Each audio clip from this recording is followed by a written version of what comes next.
As you can see behind me, I have here a 2008 Lamborghini Gallardo.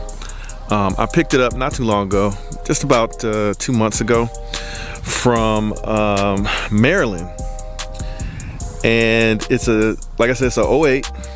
And the interesting thing about this Gallardo is that it is an e-gear. So it's electronic gear shifting transmission created by Lamborghini for the earlier Lamborghinis from like 2004 all the way up to, man, they stopped making the e-gear I believe in 2009.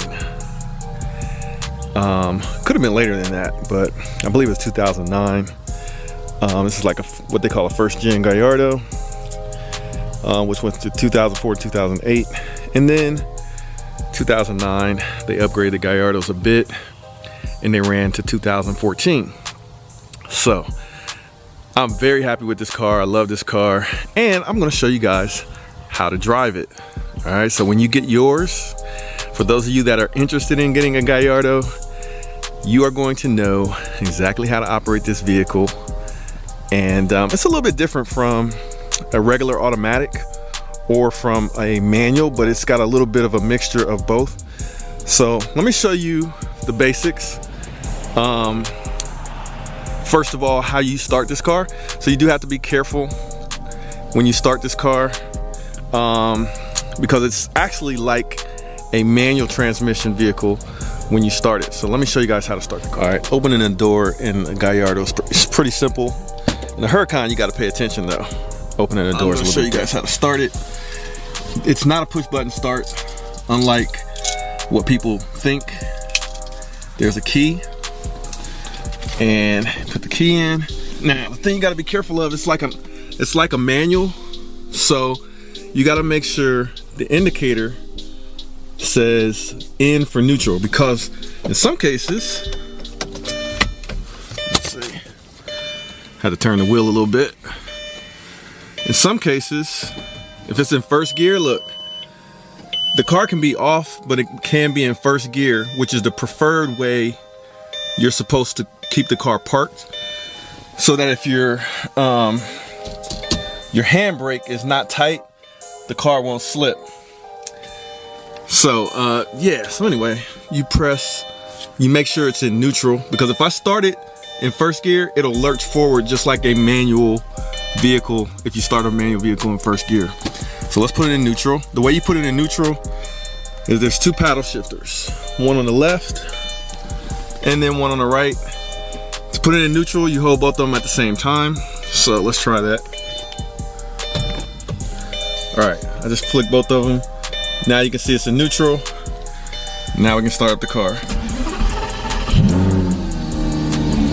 All right, so now that we have the car started, what I'm gonna do next is I'm gonna show you guys how to open up the trunk where the engine is, in case you ever need to get access to your engine. Let me show you how to open it, because it's a little bit tricky. A lot of cars, it's like in the footwell, like in this area. But on the Gallardo, it's behind the seat, the way you get access to the engine bay. So let me show you. So you got to move the seat forward. Let's see here. Sometimes there's a latch. Don't have the latch, so I have to just move the seat forward. See the latch in the back right there? You just grab that, flick it. All right. And then it pops here, and you can just lift it straight up. All right. Simple as that. It's how you open the trunk or the engine bay. All right. So now to the good part. I'm going to show you guys how to drive this vehicle. Okay, so I'm about to set up the YouTube camera, or the GoPro camera, right there in the passenger side So we're going to drive the Gallardo. I'm going to show you some basics on how to operate this car. So because it's an e-gear or electronic manual type of transmission, when I park it, I always put on the handbrake or the emergency brake right here. So when you're getting ready to drive it, you got to take that brake and put it off with your foot on the brake pedal, of course. And I like to, for safety reasons, and just out of good habit, I like to turn on the lights when I drive. So the way you turn on the lights, there's these switches here in the middle console, and you just flick the second switch to the left, and hold that down until the lights turn on, and then let it go. The other thing you want to do is let the car warm up. You got some nice gauges in the middle for your oil pressure, your oil temperature, and your voltage. All right, so in case you want to see that, let me show you. There are your gauges there in the middle, and then here are your operation switches. So you got your left driver's side window, your lights, rear fog lights, which don't really work on American cars, emergency lights, stability control, and your gas cap or cover that releases it. And the other thing about driving this car and filling up the gas is that in order for you to put gas in this car, the ignition key has to be on in order for you to release the gas cover. So basically you have to have the accessory position on, or the car on, and then you hold down this little switch and that will release the gas cover. Then you got your window on your passenger side as well, and of course your heating and cooling, AC, that kind of thing. All right, so as far as your gauges, you've got a temperature gauge, you got your RPM, you got your information system, you've got your speed, kilometers and miles per hour, and you got your gas gauge. On the Gallardo, it's not typical, but you want to keep your gas above half a tank, or the car can start acting funny. So this car's a little bit finicky, I'm not gonna lie. So you got to do some weird things sometimes. But anyway, let's go ahead and drive it. Let me show you guys how you drive it. You've got a manual way of driving it, and you also have 3 buttons here in the middle. Matter of fact, let me show you guys these buttons. You've got a sport button on the left, which controls how sporty the transmission shifts, or how quickly it shifts and how hard it shifts, to give you more performance. You've got an automatic button, which will put the transmission in automatic shifting mode, and then you've got stability control on and off. All right, by default it is on. If you press this button, that turns it off. So we're going to leave it on because we don't need any problems. You also got a front end lift and lower, and then you've got the ability to open the rear hatch. Actually, I gotta make sure I know what that button does. Then you got your mirror controls and that kind of stuff. Let's drive this car. I'm going to drive it initially in automatic mode, but actually you got to have the car in gear first before you can select automatic or manual. And by default it is manual. So first of all, let's back up. So on the left hand side of your dash there's an R button, and that's how you put the car in reverse, which is super weird. But you press R, now the car is in reverse. You'll hear it start beeping. I got a rear backup camera here in the middle, so I can see what's behind me. Back up slowly, just like driving an automatic. All right, then once you're done backing up, you hit both of these paddle shifters at the same time to put the car in neutral, and then to put it in drive, you flick the right paddle shifter to put it in first gear, and then you can roll. All right, so you gotta remember, by default, it is in manual mode. To upshift, you just hit the right paddle shifter. To downshift, you hit the left one. So, pretty simple. Most people are familiar with paddle shifters and how to shift the car manually with paddle shifters. So, but you also have an automatic mode. Now, the reason why a lot of people don't like to use the automatic mode in the Gallardo is because Automatic mode is known to put more wear on the clutch because it is engaging the clutch more often to give you a smooth gear shift.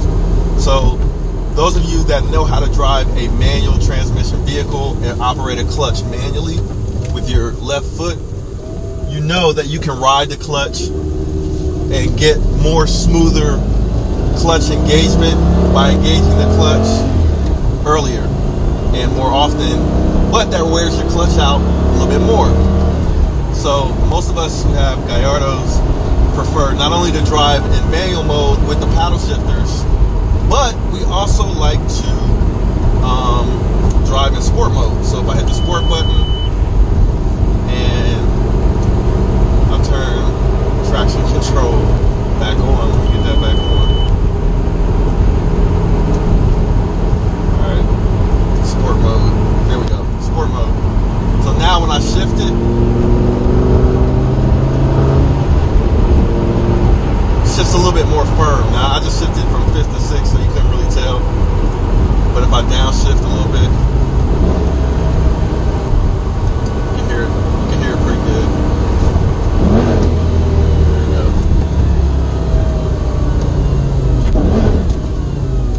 Now when you come to a stop with a Gallardo, you want to put it in neutral so that the clutch disengages, and then put it back in first when you're ready to roll out.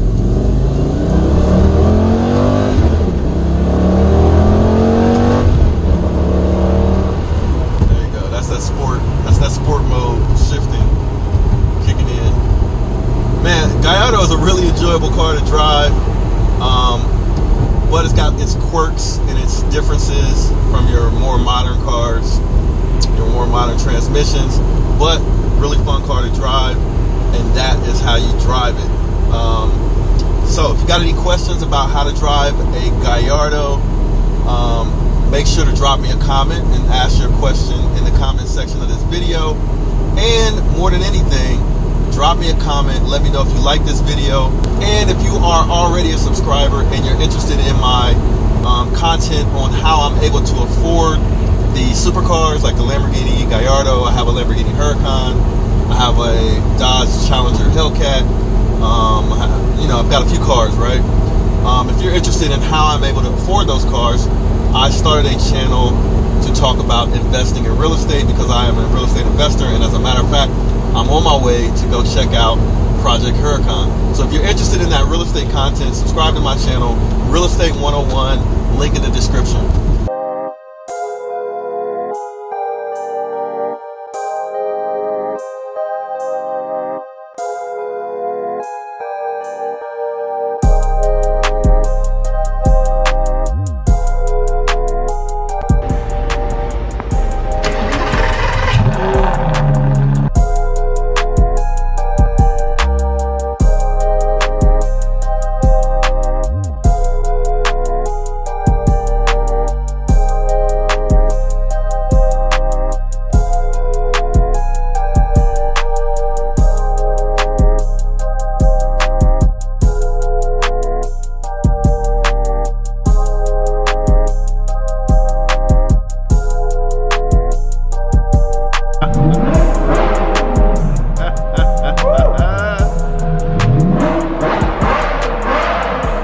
See you guys in the next video. Appreciate you guys watching. Peace. Here with another video on how to turn $7,000 into over $100 into a good investment. It's the one and only Floyd Money Mayweather. I'm here to tell you guys to go to Wheel Motivation. The exotic cars is crazy. I've been watching this show for a little while now and it's growing. But we need everybody else to subscribe to Wheel Motivation and support Will. I'm supporting them. You do the same.